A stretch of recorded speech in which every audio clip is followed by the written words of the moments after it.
go green. Welcome to Riverside Stadium today. Hey? Not really. Not through the headphones.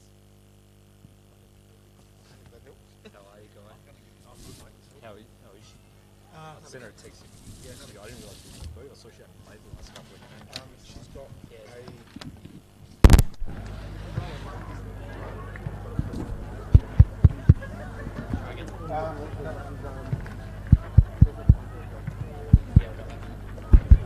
Hello? Hello?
afternoon and welcome to Riverside Stadium today for this round 4 match in the National Premier League Women's Capital Football Competition. We've got Monaro Panthers hosting the Canberra United Academy today. Joining me is Matty Moore. Matt, thanks for joining us today. Thanks for having me, DJ. It's a pleasure to be back on Bar TV and looking forward to what should be an entertaining game of football.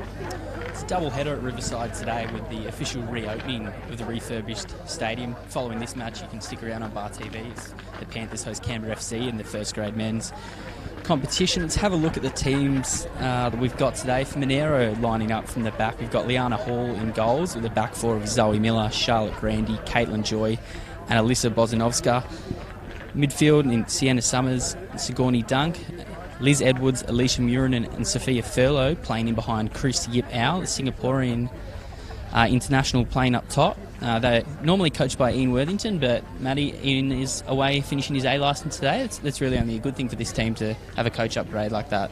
Yeah, absolutely. If you're ever going to miss a game as a coach, that's probably the best reason to do it, and no doubt that once Ian's finished on the course, he's going to bring back a lot of valuable information that he'll be able to share and implement across not just the team, but hopefully the whole club as well. Ian will be keeping an eye on proceedings from England today. In his place, coaching the team, Michelle Biscotti and Steve Hoshowski, who is the NPL 1's goalkeeping coach. Looking at the Canberra United Academy, coached by Heather Garriock, they'll be lining up in a 4-3-3.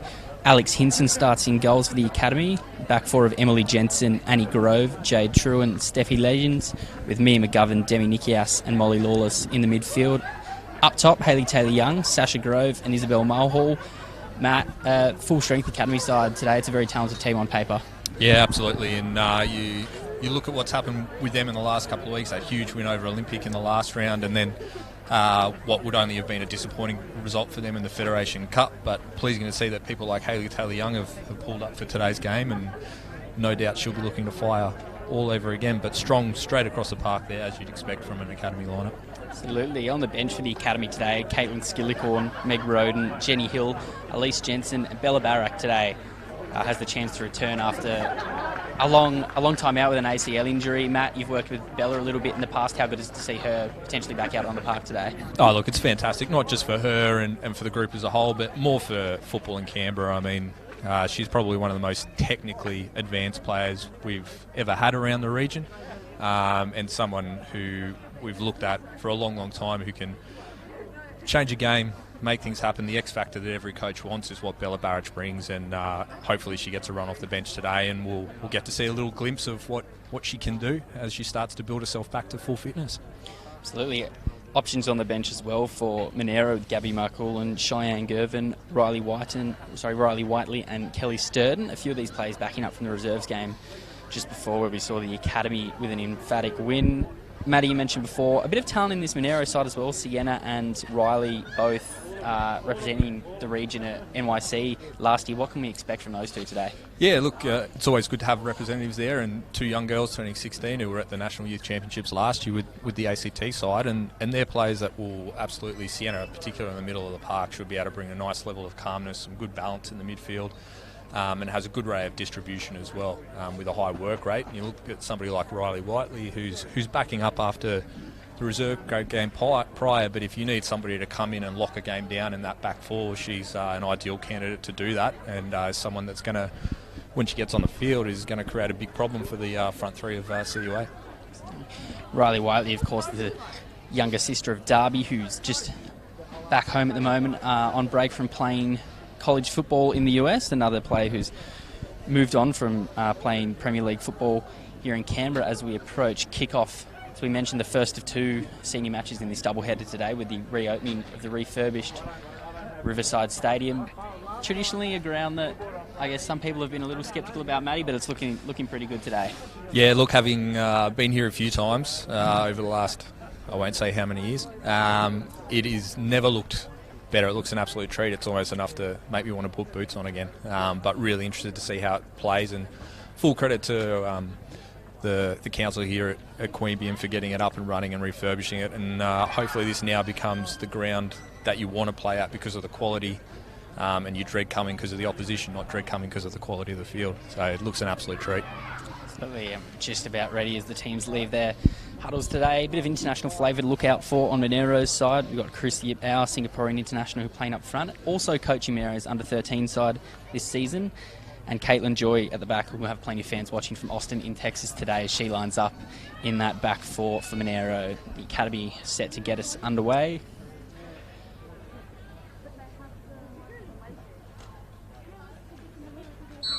Sasha Grove gets us going. Plays it back to Demi Nikias in midfield. Looks out wide for Legends early. Sigourney Dunk there in midfield, a familiar face in Canberra football. She turns it over, she looks to play it wide, and it comes back to Grove. Up top, small in nature, Maddie, but certainly not in her play and her ability. No, absolutely not. She doesn't necessarily have the highest stature, but she certainly brings a physical attribution to a game and uses all the weight available to her, and her actual technical ability allows her to deal with the bigger, more physical defenders. Early free kick for the academy as Hayley Taylor-Young was knocked over by Alyssa Bozanovska there, but Emily Jensen's ball just a bit too heavy, and Monaro can look to reset through Liana Hall from the back. Interesting to see how Monaro approach this first kick-off. Do they go long and try and put a bit more pressure higher up the park? Do they look to play out? It looks like they're setting for something longer, and maybe take advantage of a bit of extra height that they have through the middle of the park. Of course, CUA win the header. Absolutely. This ball comes down and finds its way to Yip Au up front, who lays it off for Alicia Murinen. Back to Yip Au, but she's swarmed by academy players. Ball comes out wide to Isabella Mulhall. Out on that wing, she brings it back through Annie Grove. The back, and she'll look to play out. Finds Nikias in the middle of the park. She can bring it out to Emily Jensen. Bit too much on that one. Monaro have the throw in. Spozanovski comes up to take. Yeah, good little pressure there from Monaro in the middle of the park, forcing the academy midfield to face backwards and not getting that easy out, which will please the coaching staff early. Absolutely, and Monaro, I think, have the chance to use a bit of their physicality against the academy here, as we often see with the academy teams being younger than a lot of smaller girls. Do you think that's a battle that Monaro can win today? Yeah, look, absolutely. It's certainly one area where they've probably highlighted.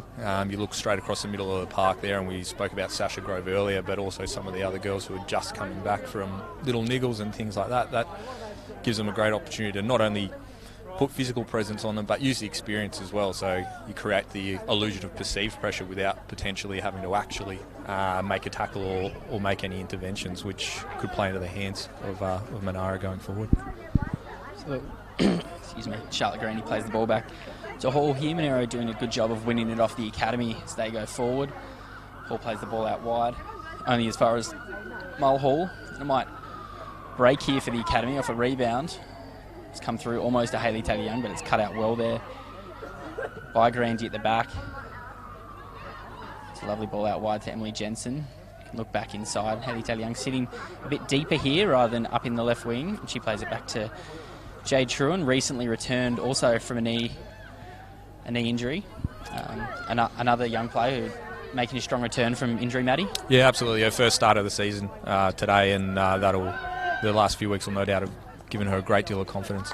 So a chance here as the ball's played forward.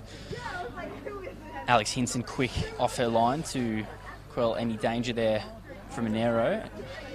Now the ball comes out to Taylor Young, who can turn and look to the other side for Izzy Mulhall. Cuts inside.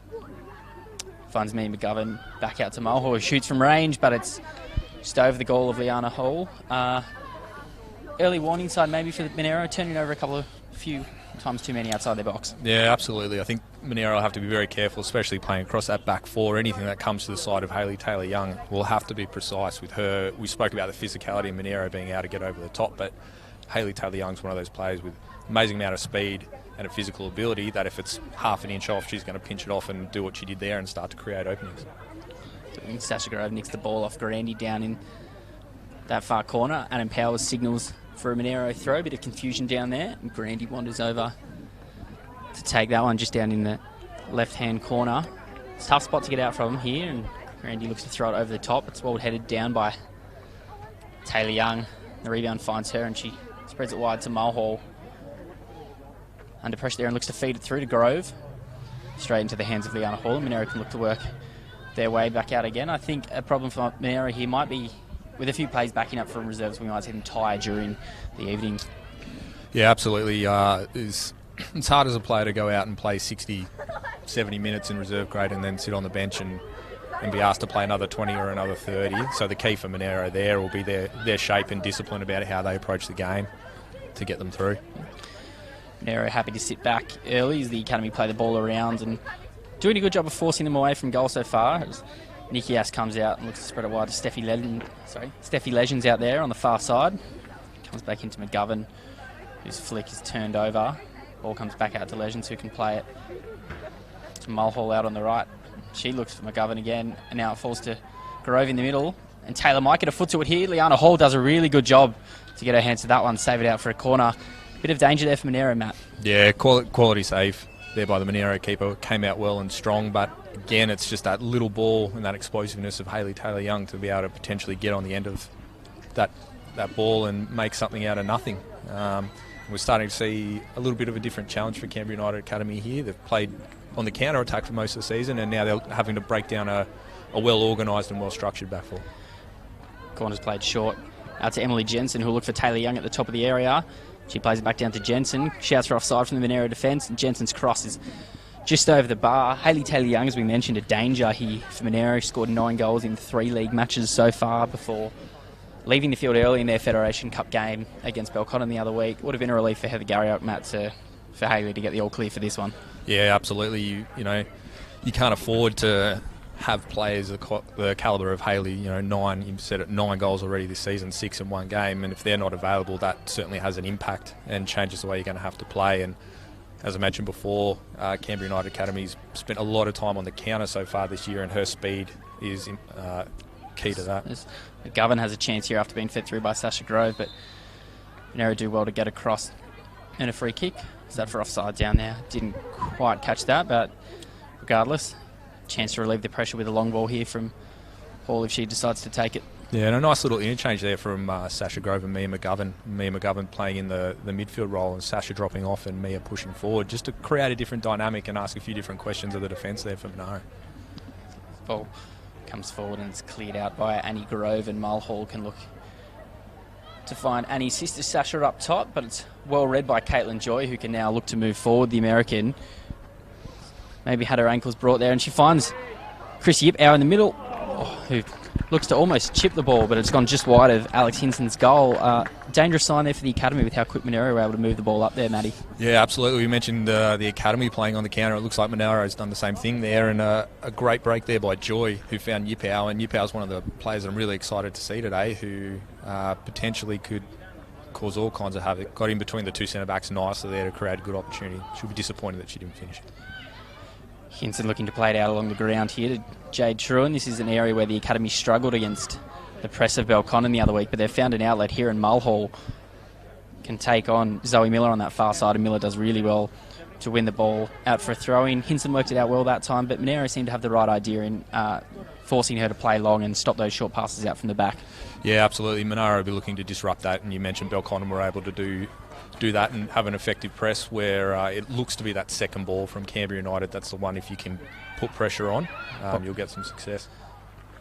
Ball's just coming out to Mia McGovern from Sasha Grove on the edge of the area, and she fires fairly tamely at Liana Hall, who claims that one. They've been restricted to mostly shooting from distance, apart from that one save Hall was forced to make as she plays it long, and header comes straight back to Sasha Grove for the academy. But Monaro looked to win it in midfield, but it's taken away instead by Molly Lawless. Now out to McGovern. That's a heavy challenge there in the middle of the park. Mia McGovern winning the battle, and Zoe Miller does a good job to bring it out on that far side, but only as far as Legends. Joy gets across to clear it. Once again, happy to be physical at the back line, Monaro, so far, Matt. Yeah, absolutely. I mean, making that presence felt, again, I think you'll find that with a lot of teams. Can they rattle, your Sasha Groves and your Isabel Mulhalls with a little bit of physical presence to ask them to do something else? And that will be the key. And we saw it in the middle of the park there in a contested possession, the effectiveness that had, and almost created another counter opportunity for Monaro. A great turn by Summers. She'll look to play Liz Edwards through on that far side, but instead it's collected by Annie Grove. I think it is at the back for the academy. Back to Hinson, and she'll find Jade Truan, who can move forward with the ball here and played in between the Monaro lines. So it's that ball there that Monaro really need to get a hold of. If they can get that first ball into the central and midfield, that puts immense pressure on the Canberra United Academy and potentially forces them to change the way they play out. Grove looks right for Legends, and maybe the Academy can make headway down this right-hand side that they've used so far. Instead, the ball only goes as far as Joy. She's done a good job of cleaning up so far at the back. Her clearance back to Legends out on the far side. She brings it inboard to Yip out, intercepts, and she can play Alicia Murin, and Monaro's captain on the day. She's tackled. The ball's set now to Taylor Young out on this near side, and she can look to cause trouble as she cuts in from the left-hand side, but she fires again wide. Liana Hall's goal, maybe a chance there where she could look back and find a cut-in player. Yeah, I think Hayley Taylor Young will be disappointed with that. You've either, if you're going to take the shot, you've got to really hit the target, and that created by a little bit of pressure by Jade Truan through the middle. But Alicia Moran, the captain for Monaro, won't be happy with that first touch that created that opportunity. But again, danger signs for both teams here. Goal scoring, something that's never really been a problem for the Academy in the past. Only the avenue through which it comes, a couple of departures this summer, particularly Aoife Colville, score of 42 last year, but Hayley's done a good job of filling in so far and continues to be a strong talent pathway for goal scorers here. Yeah, absolutely. You wonder when somebody with 40 goals goes off to try something new, how you replace that, and you would expect it to be shared across the load, but the fact that Hayley Taylor Young started the way she has will give Heather Garriock and her team great confidence. There's a chance here, and it's in from Hayley Taylor Young. The cross from Mulhall, I think, out on the right there as we were talking, and it comes into Taylor Young, who looked like it might have come off her thigh, but it caught Hall by surprise and it's gone into that bottom corner, Matt. Yeah, probably not the sweetest finish Hayley Taylor Young's ever going to have, but a good delivery in. The Monaro centre-backs there will be asking some questions of themselves there in terms of who had that back post covered. Taylor Young was able to sneak into the back there for what is a really simple, uncontested finish, and that'll be disappointing given the way that they've started and they've created some opportunities. So question now is, does this give the Academy confidence to push on, and how does Monaro respond to what's just happened? Absolutely, Taylor Young with a lot of space. The area there to make that finish as Murin intercepts her ball. Going forward, and Monaro look to attack down the right. The ball comes in from Sophia Furlow, but it's attended to and cleared. Interesting to see now if Monaro push forward and leave themselves open to further attacks from the Academy, or whether, only 12 or 13 minutes in, whether they take their time to work back into this game. Yeah, and that'll be interesting to see. I mean, I guess the tendency is to think we're a goal behind and we've got to go, but in the grand scheme of things, there's 78 minutes of football to go and plenty of time, and if you trust the structures that you have in place, then you should be able to handle yourself. So Taylor Young comes in, and that's a really solid tackle from Charlotte Grandy for the Academy to get a corner there. Taylor Young causing some problems so far for Alyssa Bozanovska on this near side, and something the Academy look like they will exploit. Yeah, great tackle across there by Granny, and it looks like Bozanovska there is going to need a little more help, so that back four from Monaro has really got to slide across and give a little more coverage, or they're going to have to start asking Furlow to drop a little bit deeper to not leave the 1v1 there. The Academy with the corner again. Again, it's played short to Jensen as she's left unmarked, and the ball can come into Truan, who looks to swing it in. It's almost over the top to Sasha Grove, but she's flagged for offside by assistant referee Alex McConaughey there on the far side, and Hall will have a chance to again play it long. Monaro maybe need to push out and stop Emily Jensen getting that ball unmarked from the corner. Yeah, two short corners now, both found Emily Jensen. Emily Jensen's played two different passes, so you could say 2 from 2. The next time you set up, do you take that ball away and ask the Academy to do something different? You back your height in the box and your ability to get above people like Sasha Grove. Absolutely, Sasha Grove, not exactly someone you describe as a target in the area for a long ball. A proven goal scorer, maybe not aerially as Molly Lawless wins the ball on that far side. Maddie, you've worked with a number of these girls. Sorry, as Hayley Taylor Young skips past Bozanovska again and races into the area. Grandy comes across to cover and force her back. Taylor Young plays the ball across, but it's well blocked. Jensen goes from well out, and it's a long way over the bar. Again, we're seeing Bozanovska in trouble on this near side, Matt. Yeah, one thing you could say in Monaro's favour there is that Grandy's come across and covered a lot earlier, so she hasn't had to make that last desperate dive. She's been able to get there and force her inside, and as that started to happen, we had a central midfielder drop in and cover as well. So if they can start to do that, although it means Taylor Young can get in front, it makes it harder for her to actually be as effective as she has been so far. Again, Hall's ball out from the back, turned over. Monaro not really working towards the ball and allowing the academy to slip in as the ball comes to Sigourney Duncan. Central midfield, she plays it back to the American Caitlin Joy, who can now look for Sienna Summers in midfield. And Monaro turning it over again with McGovern this time, playing it out to Emily Jensen here on the left. And she can look for the byline if she keeps it in. It's down on this near side and looks to go past Bozanovska herself, plays it in. And Grandy does well to stick a leg out and earn a corner. And interesting to see how the Academy and Monaro set up for this set piece. Yeah, do we get another short corner? Do we go slightly longer? Small issue in the middle of the park for Monaro there as they look to come out. There's possibly a couple of opportunities there to actually face forward and go, but the first touch in the body shape means that they're forcing themselves backwards, which is probably not exactly where they want to go at this point. Jensen covered, maybe this time by Furlong. McGovern plays the long ball in, and it's gone to Hayley Taylor-Young. Similar style of finish to last time, but straight at Hall this time, and she'll be grateful to have the ball in her arms from the set piece as she plays it long. Ball gets as far as Annie Grove, who heads it forward to Murin in midfield. Now Molly Lawless wins it back, and Izzy Mahal can attack on the far side as the ball evades Zoe Miller, and it's played into Hayley Taylor-Young at the back. She's gone with it to the left again, and Monaro lucky with Taylor-Young again unmarked as McGovern brings it out on this near side and will look to swing in, and she finds Taylor-Young at the top of the area, who swings it across, but it's only as far as Monaro, and Chrissy Bow can now play it out onto right, intercepted by Legends. Bit of broken up play in the midfield so far, Matt. No one really able to get it flowing too well as the ball comes out to McGovern. Out to Taylor-Young on the left. She again looks to go past Bozanovska, who gets a tackle in this time though. Yeah, well done by Bozanovska there. You're absolutely right, DJ. The control in the middle of the park's not really there, even from a Canberra United point of view. The successes all come in the wide areas, whether it be Mulhall or predominantly Taylor-Young, and I think both coaches will be looking to get a little more control and a little more calmness through their possession. But if it keeps going like this, Monaro might need to look to make a couple of adjustments, whether you swap your two wing backs there to give Bozanovska a break and a bit of a reprieve from Taylor-Young, or where you adjust your formation slightly. Uranen plays this one forward for Liz Edwards to chase out on the far side, and Legends moves across to try and cover. Does well to get a foot in. Under pressure now from Edwards. Ball only comes as far as Yibao. She's tackled. Ball into the middle. Comes across the Furlow, and Jensen can now make headway down this left-hand side and looks to set Taylor-Young through.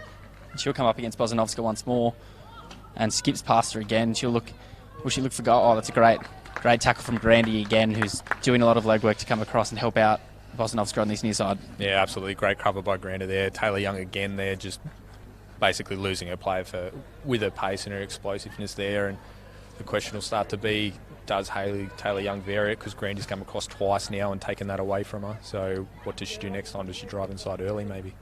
Short corner again by the Academy, and the ball is to McGovern on this near side. She fires fairly tamely a goal into the arms of Hall. Interesting to see Monaro not making an adjustment just yet, despite Taylor-Young proving a handful. Yeah, from the coaching staff's point of view, they probably want to show a bit of faith as well, but I'm sure it's in the back of their mind as this game goes on, how do we influence this? Because at the moment, you'd be really looking to get Yipao on the ball a little bit more, because she's had the ball once and created a threat. She does well to move into space there to find a pass from Murin, and now she cuts back inside. Looks to bring it out wide to Furlow, but it's only gone as far as Jensen, who clears, and now the ball's out with Mulhall on the far side as she comes in, brings it across to McGovern, who's going to have Jensen overlapping on her left, and she runs onto the ball now and looks to push forward down this left wing for the Canberra United Academy. Releases Hayley Taylor-Young in behind, covered now by Grandy this time, who again makes a really strong tackle on Hayley Taylor-Young. A number of times she's done that, and it's left Hayley Taylor-Young a bit worse for wear, maybe, that one. Yeah, that one hurt a little bit, I think. It was a good tackle by Grandy there, so that's 3 in a row there where she's covered nicely, and that maybe just makes Taylor-Young think a little bit the next time as you see Grandy coming out of the corner of your eye. Well, you know, she's hit me 3 times. The last one she's got me good, and possibly a little bit of a cork. So again, do you change the way you attack that ball? Do you change the way that you would take your approach when you see Grandy coming? You see the ball come out from Hall. Taylor Young still maybe doubled over a little bit on this near side, although she looks all right as she accelerates towards Bosanovska, and Grandy again comes across. Hayley Taylor Young maybe comes off better that time as Grandy goes to ground, but again a really solid clearance. The Academy win a corner that Mia McGovern heads over to take. Haven't been able to do too much with their set pieces just yet. 20 minutes played, Matt Moore. Yeah, just the one I guess attempt on goal from a corner that Taylor Young struck in the middle. Monaro again looking to take care of that short corner, so that one comes out to Truan on the edge of the area, who sends it for a corner on the far side.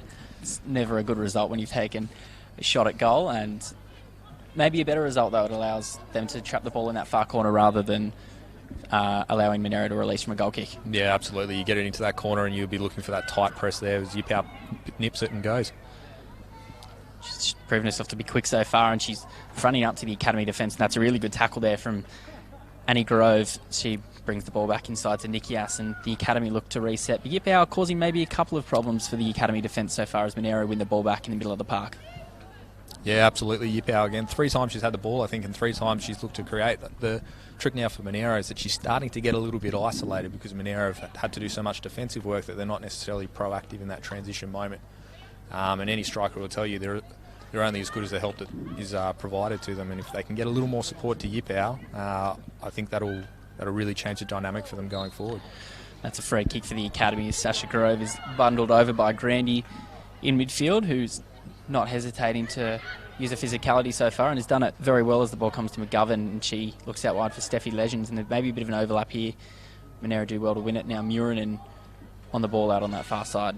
She cuts back inside Legends and overrun there by Molly Lawless.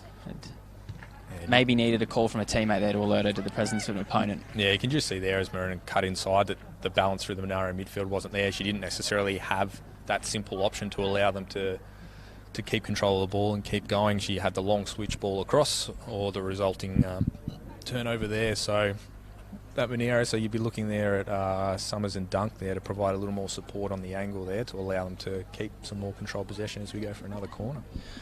McGovern down in the left-hand corner here to take this set piece for the Academy. They've had a number of them so far and haven't been able to do a lot. Emily Jensen's been marked now by Furlow to stop this short corner as McGovern swings the ball in, goes to Lawless on the edge of the area, and she turns and fires a goal, but it's well wide of Liana Hall's upright. Yeah, Lawless will be disappointed with that first touch there. It didn't really set her up for success. She was able to get the shot away, but it was a little more challenging than she would have liked. But again, a little variety from the Academy there, where they've lost their short corner and one time into the box and the last 2 times towards the edge of the box. So asking a couple of different questions. Joy clears from the back after the goal kick fell short. Yip out. Murinen looked to win the ball. It's well won in midfield by Demi Nikias. It's turned over by Grove coming out. Now Monaro looked to play Furlow through, but it's well cut out by Emily Jensen. She again looks to go forward. Exchanges a quick 1-2 with McGovern. Now she's got some overlap with Taylor Young on the left. She could take on Bosanovska here. She swings the ball in instead for Mulhall on the far side, and it's just out of reach. And Molly Lawless will look to collect if she can keep it in here. Great cross there by Hayley Taylor Young, and a bit of a biscuit head there from Izzy Mulhall as it skims off the top. But really good signs for Jensen overlapping. So starting to ask again as Grandy comes across to cover Taylor Young. Now she's got to worry about Jensen on her inside as well. It's maybe that different option for Hayley Taylor Young, acknowledging Grandy's presence and swinging it across early rather than looking to race to the byline. Yeah, absolutely. There's only so many times in a game you want to get hit like that. So it is the Academy to push forward again. Mulhall brings it inside Sasha Grove, and she's looking for a spot for Taylor Young. She finds her, brings it onto her right, and straight at Liana Hall. It's well saved at close range, but a little bit of a worry there with Taylor Young getting inside Bosanovska and staying onside there. Yeah, Bosanovska there caught essentially ball watching, worrying about where the ball was and not identifying where Taylor Young's run was going. If Bosanovska was able to slide inside even 2 metres, it takes that central ball away and makes a more challenging finish for Taylor Young. Hayley Taylor Young races towards the byline again. Grandy comes across to cover, stays in off Hayley Taylor Young's head, I think it was, after a good tackle there from Grandy, and Sophia Furlow can bring it out now and only comes as far as Jade Truan, who collects at the back. The Academy starting to push Monaro back into their own half now, a much higher line with Truan and Grove sitting on halfway now to essentially stop that ball coming out. Yeah, absolutely. You can see there the amount of space for Truan to drive in, who's starting positions at a centre back. That'll be disappointing for Garriock and the team there where that ball goes out, but that just leads to further isolation for Yippow and how they're going to transition, and that shape through the middle of the park there with Summers. Duncan Marone is starting to get pulled apart and starting to cause a real problem. The centre of that picture is going to open up sooner rather than later, I think. Good clearance from Bozanovska. She cuts out the ball that was destined for Hayley Taylor-Young. Looks like she might be feeling it a little bit there as she limps across to cover now with Emily Jensen taking the throw in. She looks back to Jade Truan. Emily Jensen, as we touched on briefly before, very quick and can run all day sort of player out on this left side. Yeah, absolutely. Emily Jensen's got big engines and has since she was a youngster, and is not worried about doing the hard work, and her transition is probably one of the strongest part of her games. And we look at the hits that Grandy's made early on, and Jensen's more than capable of that, and she's got a sneaky long throw as well that changes the dynamic. She's done a bit of work with Heather Garrick's Westfield W League side, helping out with some GPS work over summer and filling in for the occasional training match, and she always held her own there. A bright future for Emily Jensen, I think, ahead in football, Matt. Yeah, absolutely. Certainly somebody who's absolutely loves the game and will do anything and everything she can to succeed. And I know, speaking to her throughout the W League season, she really enjoyed her time with working with Garriock, whether it was doing GPS or getting a run in a training game, and that sort of thing is invaluable for young players, whether they're in the game or watching it. Smart Hall swings in across from the far side. Hall comes out to claim. She's dropped it, but it's well taken by at the back. Sorry, Miller may be at the back. Monaro looked to work it out again, only as far as Jensen. Looks to play it in this time and finds Hayley Taylor-Young on the edge of the area, and she'll turn and fire a goal, and that is a stunning effort from Hayley Taylor-Young on her left boot facing away from goal and into the far corner of the goal. Matt Moore. Yeah, absolutely fantastic finish there from Hayley, straight across the face. They're the tough ones to stop if you're a goalkeeper, but it all started from that spilled cross and then Monaro knocking out to clear their lines. Molly Lawless was able to pinch the ball back off Summers, play it wide, and then find the ball back into Taylor-Young as well. And a little bit of the element of surprise there. Hayley hasn't shot as much from towards the end of the box. She's more started to drive in, but different route to goal and a successful one. Certainly a great strike there from Hayley Taylor-Young. 2-0 to the Canberra United Academy. 27 minutes played out here at Riverside Stadium, live on Bar TV Sports. As the Academy look to bring it out through Jade Truan. Not the start that Monaro would have wanted, but after half an hour, they're still in a position to work themselves into this match. Yeah, absolutely. I mean, you'd always prefer to be 2-0 up or 2-0 than 2-0 down, but us old superstitious football people know 2-0's a dangerous scoreline. One goal changes the momentum and swings it, and there's been enough from Monaro to suggest that they can still cause some problems if they can maybe even potentially look to change the way they play out the back, get that support to Yippow. I still think there's plenty of problems that they can cause at Canberra United defence. I think if Alicia Murinen can maybe have a bit more time on the ball in midfield, I think that'll prove dangerous. Yippow's shown some very good running in behind the back line, and I think if Murinen gets that time on the ball to play her in, then we could see the Academy troubled.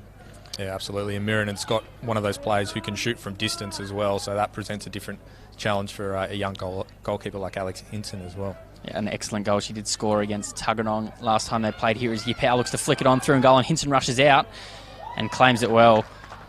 Bit of danger for the Academy there, but as we discussed, Chris Yippow proving to be a danger and a lovely flick on over the defence there. Yeah, absolutely. Creative as well. That's what you want to see. That's something that's almost impossible to defend. You don't see a chest-high back heel coming very often, and credit to Yippow to be inventive, and for Hinton to get out and shut that down early. It would have been easy for her to sit in her box and hope it all worked out. So great work from both players there. As McGovern goes down the right side against Sigourney Dunk, wins that battle, and she fires it inside to Sasha Grove. Takes her touch away from Alicia Murin and looks to bring it back out now to Molly Lawless, and she can send Jensen through in a gap there. Bozanovska comes across to cover with support from Furlow, and Grandy again does well to cut out that pass as Jensen looked to play it back, but only goes as far as Truan. She looks to play a cross in, but only reaches Liana Hall. A bit of a no-man's land cross, that one, Matt. Yeah, and that's one of the things that you might see with an academy team that are young and developing, is they're 2-0 up, they're They've had some success, but as the game starts to tighten defensively and Monaro close those gaps, well, what do you do? Do you rotate? Do you move that ball and continue to rotate it and open up gaps around the field? Or do you just bomb away like that? And that's part of their learning and their development, but that's something I'm sure Garrick and the coaching staff will touch on at half-time, that patience on that ball is as vital as a counter-attack. So the ball comes inside, appeals for handball from Monaro, appeared to strike McGovern's hand maybe. Her long ball only finds the grasp of Liana Hall there. Yeah, and again, we're seeing the ball over the top from McGovern, similar, different spot, but similar intentions to Jade Truan. So as Monaro start to close up at 2-0 and potentially not to leak anymore, how do they break that more compact defence down? Yip Au on the ball now, and she looks to spread it wide to Furlow off the touch from Jensen, who threw a leg out at it. Now we've got battle on this far side, and Jensen gets across well and cleanly shuts that one down for a corner. And it looks like Murinen will head over to take this one. First set piece chance we'll see from Monaro in this game, Matt. Yeah, it'll be interesting to see what they do here. Do they look to drive it straight in? Do they have a variety with a short corner themselves, or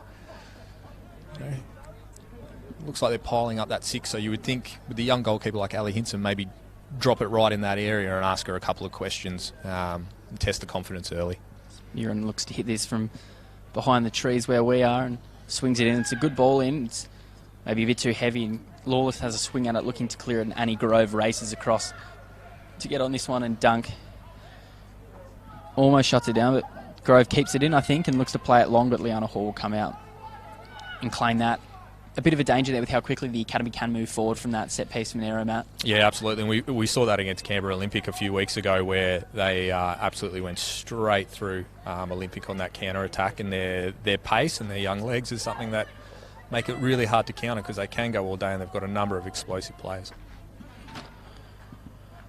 Long ball played forward here, and Legends comes across to cover as Liz Edwards looks to get on the ball and putting Legends under pressure now. She looks to work it out. Does a good job finding Lawless, who can now play Mulhall through into space, and it's a 3-on-4 here for the Academy. Almost a 4-on-4 if Mulhall can get through. She does, and she finds Lawless. Sasha Grove under pressure there from Grandy, and Sasha Grove wins the free kick. Now I think she'll step off this one and might let someone else take it. Yeah, well done by Sasha Grove. We spoke that she's not maybe the most dominant physical presence, but she held a player off there to win the foul, and it looks like Monaro have made that change with Zoe Miller switching with Bozanovska to the other side to try and give Bozanovska a bit of a break and see whether Miller can curtail Taylor Young's influence. Jade Truan standing over the ball here with a free kick for the Academy in midfield. She plays it out right to Mulhall, who's in plenty of space by herself, and she can swing it in on her right foot. It's a really good ball in. It's over the top of Hall, and it's just missed going inside that far post. A bit of a worry there for Monaro, Matt, with how much space Isabel Mulhall had and time to swing that cross in. Yeah, absolutely. The coaching staff at Monaro will be asking questions there. You've got a set piece. You should know your roles and have everybody covered. And for somebody like Mulhall, who set up the first goal, to have that much time to swing a ball in is far too dangerous and asking far too much of the rest of the defence. And alternatively to that, the Academy will be disappointed there was nobody on the end of that. They were all kind of waiting and seeing and caught on their heels when they potentially should have been flying to that back post. So Monaro try and play the ball out there. It's Caitlin Joy looking to bring it out now under pressure from Sasha Grove. It comes back to Grandy. It only makes it as far as Molly Lawless, who has options now. It's turned away well by the defence on that far side. Bozanovska looks to have switched sides, I think, now. That was her out on that far side, and ball's cleaned up well here at the back in the Academy now with a throw-in. Yeah, different tactic there by Monaro, trying to play out, and they're finding the feet of Joy there. I think if they can get on the ball more, would be beneficial to them, but they've got to get her on the ball facing forward. She's under immense pressure there, facing backwards with almost nowhere to go, and if the outlet isn't the goalkeeper, there needs to be a midfielder that drops in to provide that extra support. Result coming in from the other game at McKellar Park today. Belconnen United with a strong win over Tuggeranong United. 8-0, 4 goals in either half. Maddie Whittle and Leah Carnegie both notching braces with goals to Bronte Pike, Alexia Fauna, Samantha Price and Michaela Day. Matt, a strong team assembled over there at Belconnen, who look a chance of going all the way as Jensen races towards the byline and Grandy comes across and again does well to get a foot in. The ball cleared by Sienna Summers to Sophia Furlow and turned over, bringing it out once again though. Yeah, absolutely. And, just to go back on your comment on Belconnen, a strong squad there. always challenging for the top, and full credit to Ant and his coaching staff there have built that up over a number of years. That's not an overnight success, and they're reaping the rewards now. Jensen has a go from long range, but it's blocked by Grandy and cleared now out on this near side. And the Academy again pressuring Monaro Panthers as we approach 10 minutes ahead of half time. The throw in from McGovern finds Sasha Grove under pressure from Sigourney Duncan. She looks to Hayley Taylor-Young, but Yip Au does well to come across and cover very deep now. Yip Au helping out with the defensive effort. Yeah, absolutely, and that's starting to be a worry for Monaro. They've got one player higher than Yip Au there, which looks like Edwards, but she's surrounded by four, so that connection and how they're going to build up, counter, or put pressure on United, I'm not too sure if it stays like this.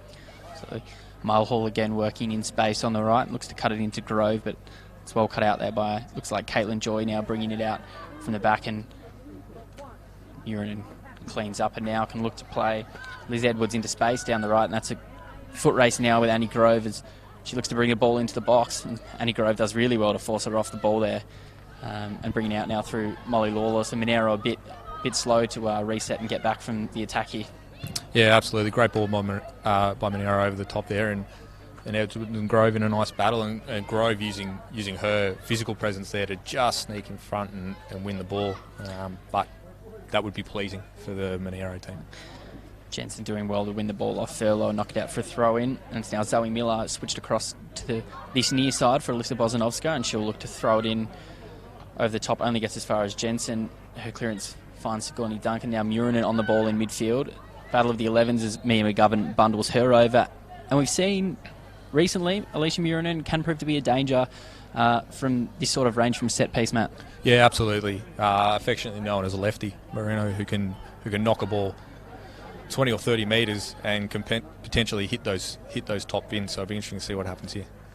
She goes long, and it's to Hinson, who does well to claim it. Yip Au was racing in there to clean up any potential mistakes, but Hinson does really well, throws it to Jade Truan now, and the Academy will look to build from the back as Truan brings it inside to find Molly Lawless, and Hayley Taylor-Young looking to get in behind, and she does so as Zoe Miller can't get her foot to the ball, and Taylor-Young now under pressure looks to cut inside, looks to square it now to Legends. Good play. And she'll look to swing the ball into the box now with her right, and comes to Taylor-Young, who gets it on her left, again unmarked, but again a really good save from Liana Hall, down low and at close range. Yeah, great positioning there by the goalkeeper, and really great clean break by United too. They were able to get Taylor-Young in behind, and we talked about her adjusting again. Great switch, and then continues to stay engaged with the run flowing through. She could have had 4 or 5 already before half time. Yeah, absolutely. So the Academy again win the ball off Liana Hall's goal kick and look to play it in. Zoe Miller does well to clear it out. Only as far as Truan though, just inside halfway now. And cuts inside and Yip Au really well, and she'll look to play it forward to Sasha Grove. Beats Grandy with a touch and plays it to Taylor-Young, who can swing it across now and cleared out off Caitlin Joy. Monaro not really learning from their mistakes so far, Matt. Yeah, a little bit of frustration I think there from Yip Au, who's trying to close down Truan and pointing where she needs the support. Unfortunately, the rest of her team are so far away that they can't actually close that avenue down, and that's starting to become a real consistent threat for the Academy and a concern for Monaro, and continues like that, you start to think about what happens in the last 20 minutes of the second half. McGovern across to take the corner, looks like she'll swing it in long, and looks for Sasha Grove there, and it comes to Truan on the edge of the area, turns inside, but it's turned over, and releasing ball there from Monaro only as far as Annie Grove, and the Academy will reset. Yeah, disappointing for Monaro there. They had the opportunity to break and go, and I think that's a tired ball and a panicked ball more than anything else there from Edwards, which you can understand, but that's where that composure and the communication from the players around you will hopefully provide advice for the next time they're in that situation. In case you're just joining us, almost 39 minutes played here at Riverside Stadium. The Canberra United Academy lead Monaro 2-0 thanks to a brace from Hayley Taylor-Young. So far, the first part of a double-header at the refurbished Riverside Stadium with Monaro to take on Canberra FC in NPL 1 tonight, and you can stick around and catch that game live on Bar TV Sports. Isaac Nauruzi will be calling that one as Annie Grove plays the ball out wide to Legends here, and the Academy look to go forward, and you feel like another goal before half-time if the Academy can get it would really hurt Monaro. Yeah, absolutely. If Monaro go 3-0 down, especially this close to half-time, it's a little bit of a backbreaker, emotionally more than anything else, and you start to ask some different questions of yourself in the dressing room. But it certainly gives an opportunity for them to respond as well. Murin looks to play the ball long and straight into the arms of Hinson. Despite being 2-0 down, certainly positives for Monaro so far. Some solid play from Grandy and Caitlin Joy at the back, and Murin and Yipao have looked good when they've been on the ball, Matt. Yeah, absolutely. Murin and Yipao have been the standouts going forward.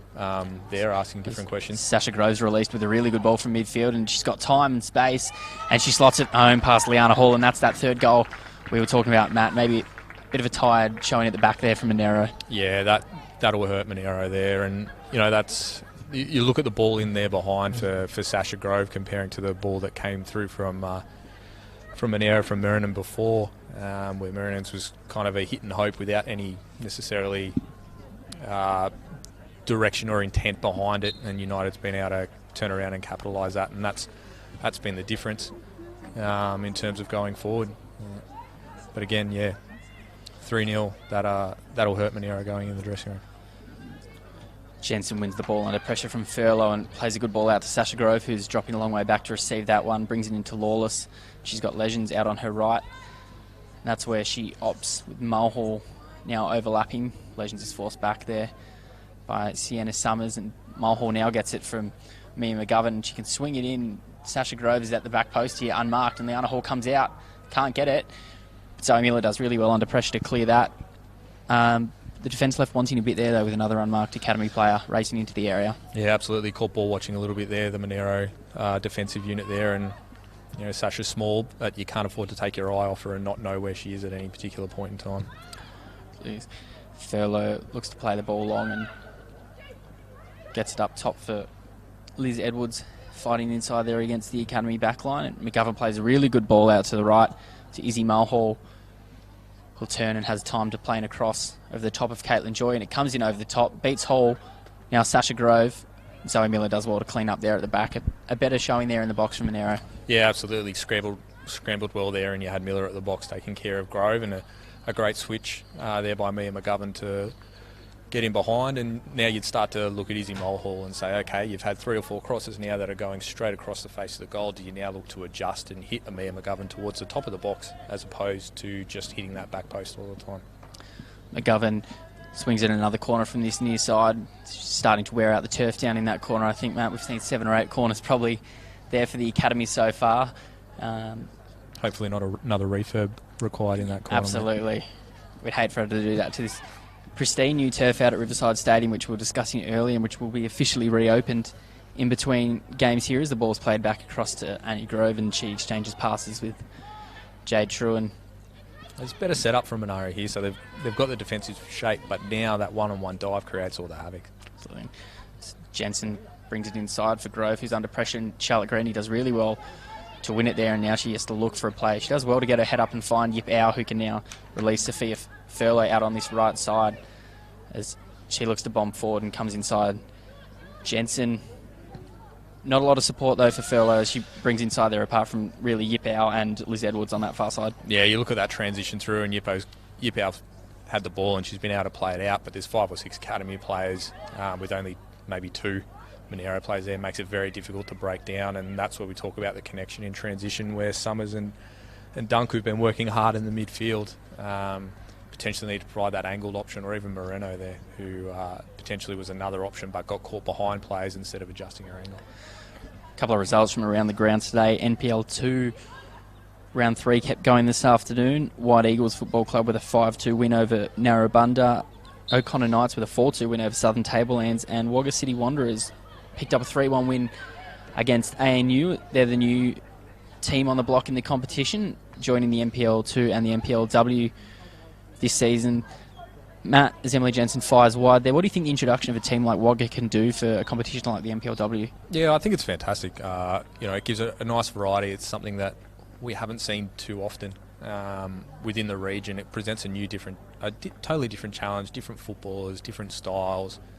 It also gives a really good opportunity for the Canberra teams going away to potentially use that as a little bit of a bonding thing and get to know people a little bit better. But anything that creates something new and a bit of variety of the competition, I don't think you can argue with. And fingers crossed that Wagga are here for a long time, and I've seen a couple of their games this year, and they've certainly by no means been walkovers. They've performed reasonably well, and still learning from their point of view about how they're going to attack it. And, but I think they've got a bright future if they're willing to stick it out.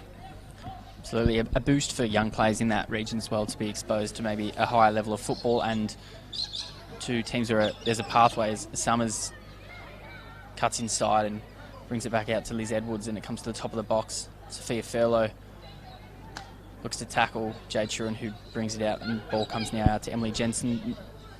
She brings it out to Sasha Grove, who'll look to turn Zoe on this near side. But as well, with someone like Heather Garriock now in a role overseeing the whole pathway, the benefits there for Wagga, regional players to be noticed by a coach in a pathway.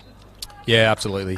You never know where someone is, or when they'll pop up, or what they can do, and the fact that Wagga now get to be seen by somebody like Heather Garriock, who's in a new role with the academy and overseeing Canberra United, gives them an opportunity to show that there's more than just local Canberra talent.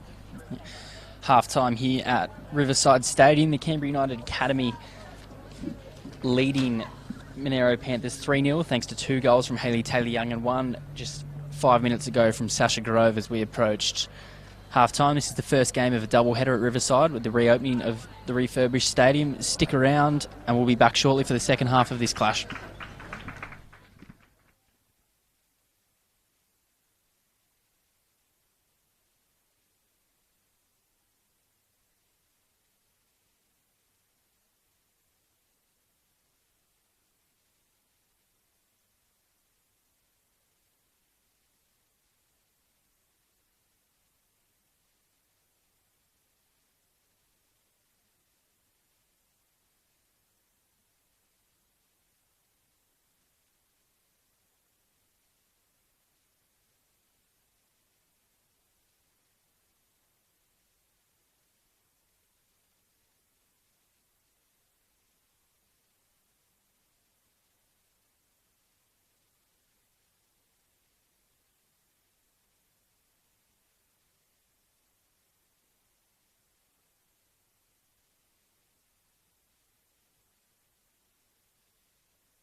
Evening, welcome back to Riverside Stadium at half-time of this National Premier League's women's clash between Monaro Panthers and the Canberra United Academy.